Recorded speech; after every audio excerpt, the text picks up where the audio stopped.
কোরবানির ঈদে ট্যানারি থেকে চামড়ার ঠিকঠাক দাম পাওয়া নিয়ে সরকারি নজরদারির দাবি তুলেছেন চট্টগ্রামের চামড়া ব্যবসায়ীরা। এছাড়া চামড়া রপ্তানির আন্তর্জাতিক সনদ না পাওয়া এবং উৎপাদন খরচ বেড়ে যাওয়া সহ আরও বেশ কিছু সমস্যার কথা জানিয়েছেন ট্যানারি মালিকরা। ঈদের আগে যেসব সমস্যার সমাধান দরকার বলে মনে করেন তারা সেসব সমস্যার সমাধান দরকার বলে তারা মনে করছেন। আরও জানাচ্ছেন রাজীব বড়ুয়া। চট্টগ্রামে একসময় চামড়া ব্যবসার সাথে জড়িত ছিলেন 150 জন আড়তদার, কিন্তু ব্যবসা মন্দার কারণে বর্তমানে সেটা কমে দাঁড়িয়েছে 30 থেকে 35 জনে। গত কয়েক বছর ধরে তারা লোকসান কাটিয়ে ওঠার চেষ্টা করেছেন। আড়তদাররা জানান, প্রতি বছর চামড়ার দাম বাড়লেও ট্যানারি মালিকদের কাছ থেকে তারা সরকার নির্ধারিত দাম পান না। ভোগান্তি ভুলে চলে আসুন রিগালে, ওয়ারেন্টি সহ স্টাইলিশ কালেকশন নিয়ে রেডি রিগাল ফার্নিচার। সেই সাথে ট্যানারি মালিকরা গত কয়েক বছরের বকেয়া টাকাও দিচ্ছেন না। আমাদের চামড়া ব্যবসায়ীর কাছে কোনো টাকা পয়সা নাই। অন্ততপক্ষে সরকারে স্বল্প সুদে লোনে আমাদেরকে যদি কিছু ঋণ সহায়তা করে তাহলে আমরা চামড়া ব্যবসায়ীরা যে ফুরিয়ে গেছি আবার আগের মতো ঘুরে দাঁড়াইতে পারবো।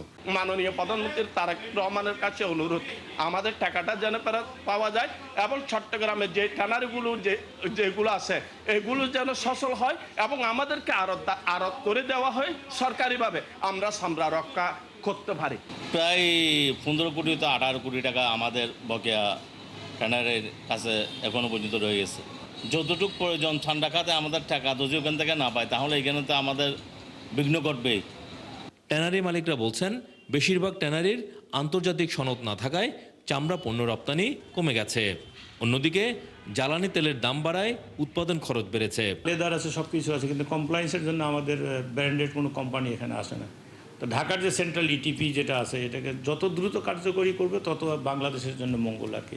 এটা যদি কার্যকরী না হয় এই প্রবলেম থাকবেই আর কি, এটা ওভারকাম করা খুবই কঠিন।